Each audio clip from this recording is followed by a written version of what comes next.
What's up?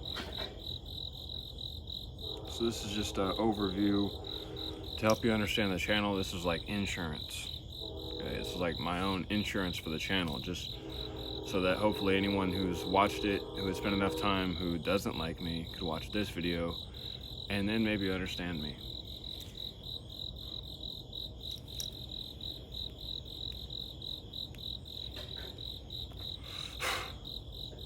You dig what I'm saying? That's funny, right? $7, homie. $7. I'm about to go sell it for like 100 grand. I'm joking. I'm totally joking. So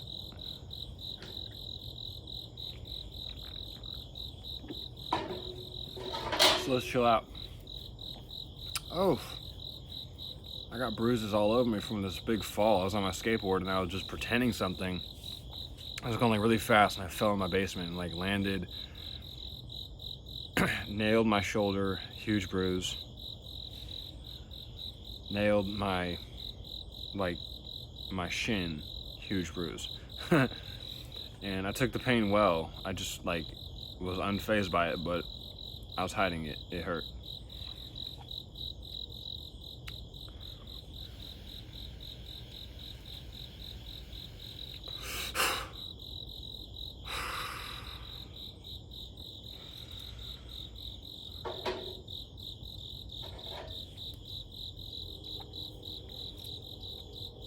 So right now, my newest thing is I'm sticking to as much. So there's more important things going on than just drugs being legal. Sorry.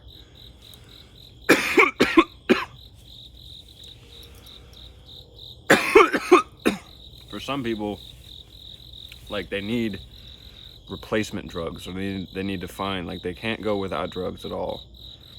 But they need like it might be like cannabis, but they need something they can replace with. So there's a harder drug, and then they need like either coffee or nicotine or something to replace. So they're just weaning themselves off in the process, just like how someone's taking heroin and then they switch to what do you call them? Suboxone, or what's the other one? I forgot, but methadone. Yeah, Suboxone or methadone or whatever. It's like you wean yourself off, because there's actually like a little bit of trauma that occurs in your mind when you just quit cold turkey off something pretty hard and you don't wean yourself off. Like, you can do that and that still is effective for getting off the drug. I mean, if you're able to do it, type of stuff. Like, it still worked once, but there might be, I mean, the first 4 or 5 days probably you're gonna be in a weird mental space. Your thoughts will be like not make any sense. You know, if it's like heroin, cocaine, methamphetamine, well, yeah, you might, if you take it every day for like more than a year, 2 years, and you've been messing with it and you just quit cold turkey,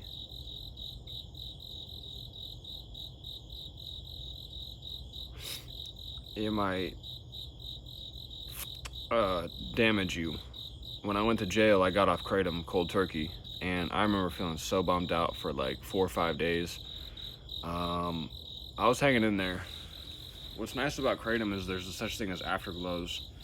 So once you get off it, you still will have afterglows for a certain amount of time.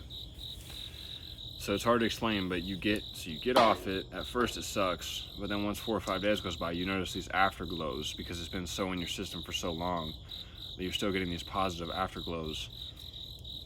Which is like, you ever taken a drug where in the morning the next day, so you take it at night, and in the morning the next day, you have like a pleasant hangover. Like, you can tell you're off the drug. You might feel a little cracked out or something, but still there's like this pleasant afterglow the next day because of how rich the experience was, or something like that, or something chemically going on, you know.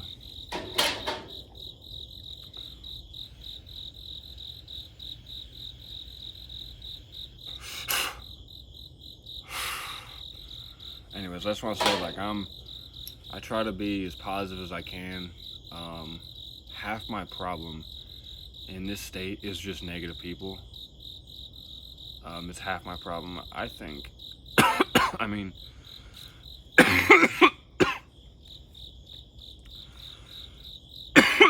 and it doesn't have to be. Like, there still is an opportunity for me to kind of change that and turn them positive too. Or just someone using some psychology on me, like, what, Michael, no, you're the only one who's ever been negative. Like, what are you talking about? Everyone's fine except for you. Like, you're using negative drugs. Like, you're the only negative person there is. You know, people say stuff like that, and it's like, all right, I guess that enters into the, well, then who's to say anything? So, because if I'm not one of the more positive people out of like hundreds of people that I've known, I mean, there's like really positive people, right? But then there's a lot of people I can think of who just don't, like, a lot of them are positive, but I'm not chronically negative. So I don't just always look at the downside. Always. Now, there is other mentalities that are colliding with mine, so I'm dealing with their negativity, but what I'm doing is getting into alchemy. So if it's any tool I can use, anything that's gonna get me into a more positive space. This is where drugs get pretty controversial, but so back in the day, it was like Tony Robbins books. Every sentence you read on there is just another like positive affirmation. He's just filling you with positivity, amping you up, positivity, motivation. Tons of motivational speakers that I looked at that had this glowing positive energy, and I was trying to download it into my mind so I could become a more positive person. Then sometimes if it's like stuff like this, like the little legal cannabinoids, those can change the atmosphere of your whole aura and get you feeling more positive as well. It might have a temporary feel to it, but there's a little bit of an afterglow with marijuana as well, because it changes you, but then you're still a different person the next day. Like, you still, from being a weed smoker, you are probably looking at things a little bit different than how you did before you smoked weed. So you still probably are more open-minded. Like, you're probably chronically open-minded in a good way. Like, you smoke so much weed that even though you quit and you're sober now, you still are an open-minded fuck. You know, in a good way. Does that make any sense? You're still an open-minded cat. Because the weed just popped your mind open. It just made you at least remember that there's all different kinds of states and perspectives and different ways to look at this reality. And you realize the present moment is full of a lot of different things happening around you.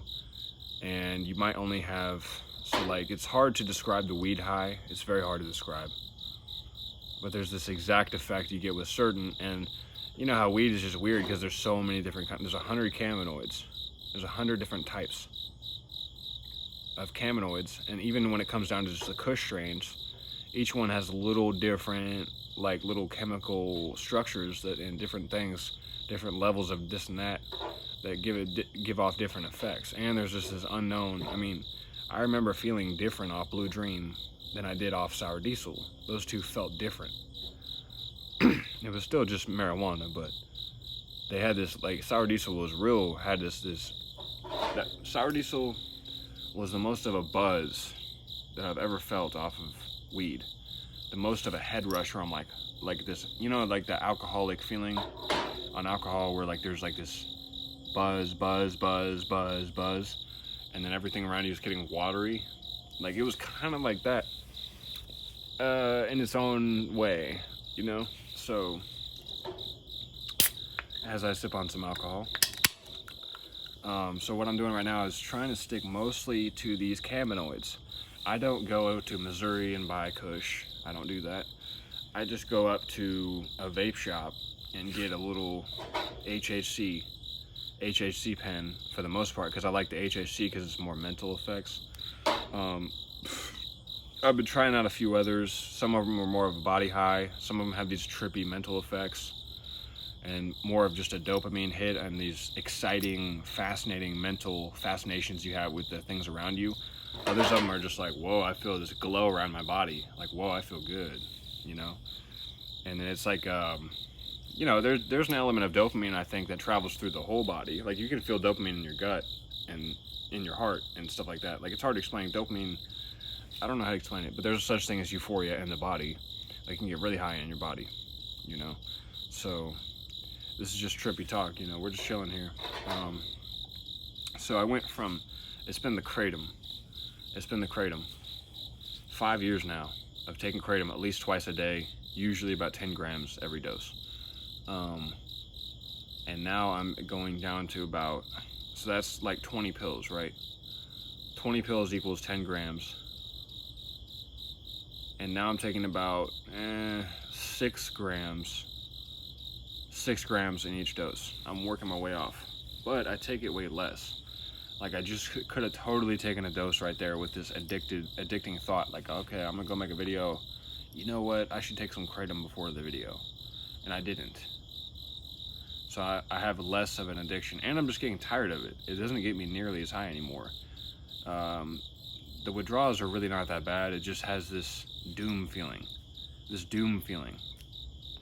Like, you swear, you wake up without it, and you go, once you reach, like, you're used to the hangover feeling in the morning. You take it again, and then you feel fine. But once you go into the next day and you haven't taken it for 1, 2, 3 hours, and you just go the whole day without it, when you've been deep into the addiction, you get this doom feeling. You feel chilly. You tend to stand there in the morning and with your coffee getting ready and stand like this. You feel really chilly. Weird chills and weird feelings in your gut. Something just doesn't feel right, and you get this utter sense of doom. Nothing like terrible. I'm sure it's way worse with heroin. But with the Kratom, you just feel like things are not okay, and you swear, it's like you feel like this is a hell planet, and like you're going to hell someday. Like, you'll probably never make it out of this place. You get all these like doom thoughts of doom without it. You get these dark thoughts, like, you know, and it's kind of, it still is beautiful. It's hard to explain. There's a lot to it. It just can be hard to get into the unspoken, trippy. I mean, how can I explain visuals, you know? But sometimes that's the most euphoric talk, is something that's never been talked about before, you know? And we've tried to cover, like, every topic as humans, you know what I'm saying? Every topic.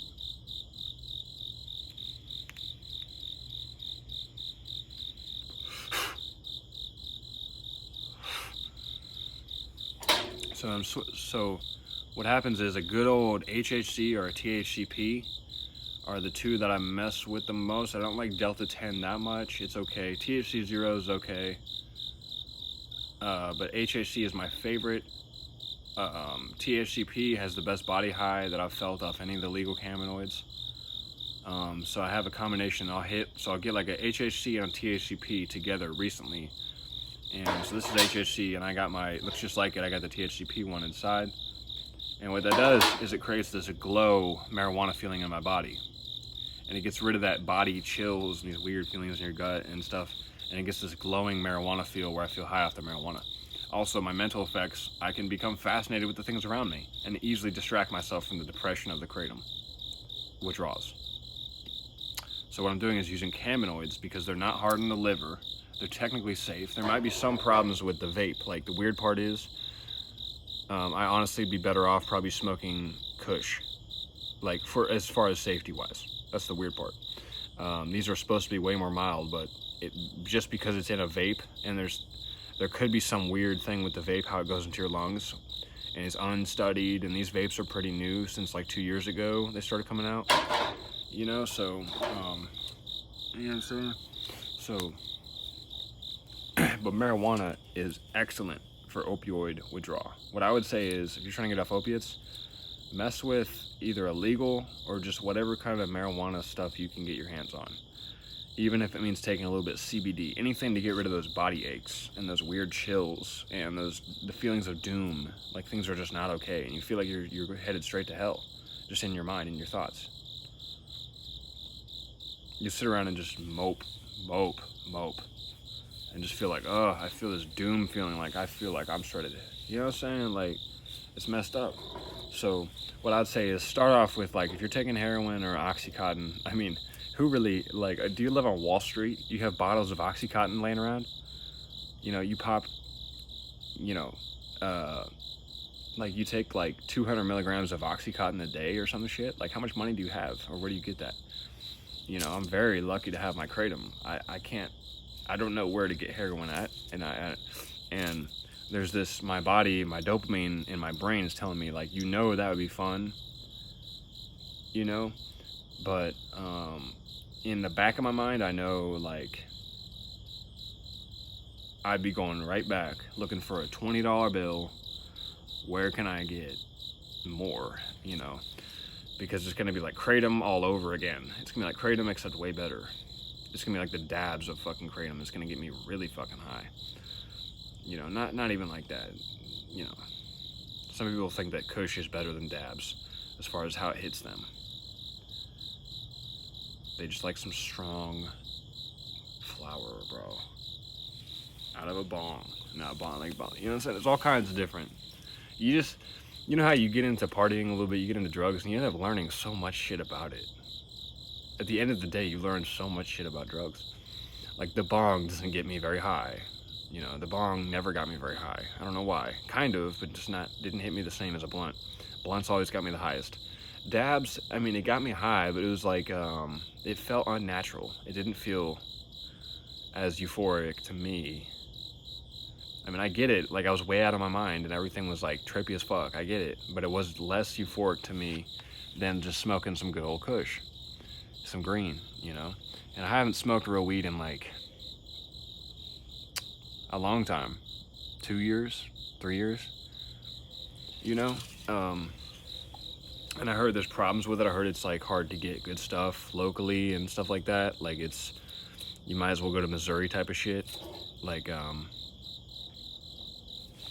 anyways, so what I would do is, if you're on heroin, go get your Suboxone or whatever, then maybe wean yourself off down to kratom, then take like a low dose of kratom, like 5 grams, once a day, right? And then for the rest of the day, smoke marijuana.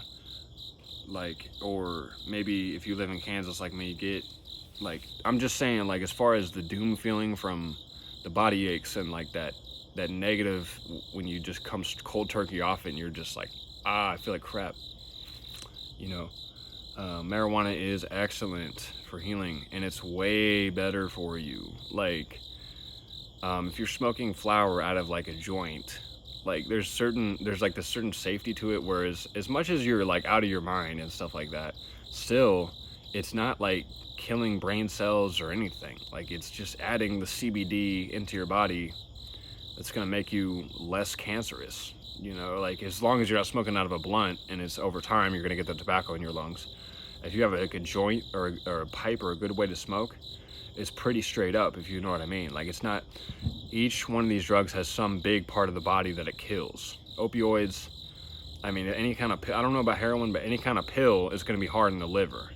Kratom is pretty hard in the liver, and I've been taking it, and I was drinking alcohol, so I'm gonna have to quit it, right? And for now, I'm gonna transition and wean myself off so I don't get so traumatic. Wanna know why? Because I gotta work a job and stuff like that. I can't afford to have one day where I'm working the job like, you know, like, I can't, you know what I'm saying? Like, this is like hell. I just need to get out of here. I can't do this right now. You know, I can't have some breakdown. So I've always had to either take a low dose of kratom before work, or a couple hours before work, or around that in the morning before work, just to get it in my system, or I have to take it that day of work. It has this afterglow where you take it, you get the high, and then you just feel okay for about 2, 3, 4 hours, up until then it hits you, okay, now I need another dose because I'm starting to feel sick again. And it's funny because the kratom is like, there are withdrawals when you hit, like, 2 years in, I could have easily quit cold turkey. 3 years in, I could have easily quit cold turkey. I just liked it. I thought it was fun. Within like 4 years, that's when I started getting these weird chilly mornings. Like, I feel really chilly in the morning. I feel like shit. And I'm like, oh, I feel like shit. My opioid receptors are just itching. Like, you feel, it's almost like the opposite. So you feel any trauma that happens to you, you really feel the pain, the sting of it, because your opioid receptors are weak. your natural endorphins are weak, so your natural pain pleasure centers are weak. You spend your time feeling more endorphins than anyone else on the planet who's not high. You get way higher than anyone else who's sober with your endorphins and your pain and your dopamine and shit. But when you come off it, because you're spending your time high, so during that time, but just anytime you notice like where you don't get a dose or you miss one, like literally I was with this girl and she thought I was so pathetic for needing kratom around her. I had to take kratom around her, you know what I'm saying? So she thought that was so dumb. Like, what a loser. It was funny. So I'm just saying, like, obviously don't break the law, you're gonna get in trouble. But just for the whole slap on the wrist of how marijuana is nowadays, and on top of that, some stuff is basically legal. For 21 plus, it depends. So just I'm not saying get in trouble. I'm not saying break the law. I'm just saying do what you can to get something legal. You know what I'm saying, motherfucker? Mickey, bro. Goofy, bro.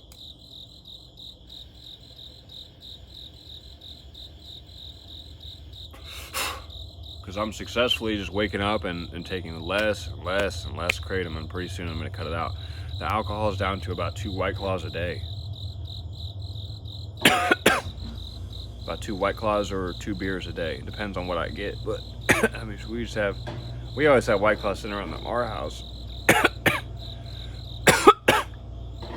In the fridge.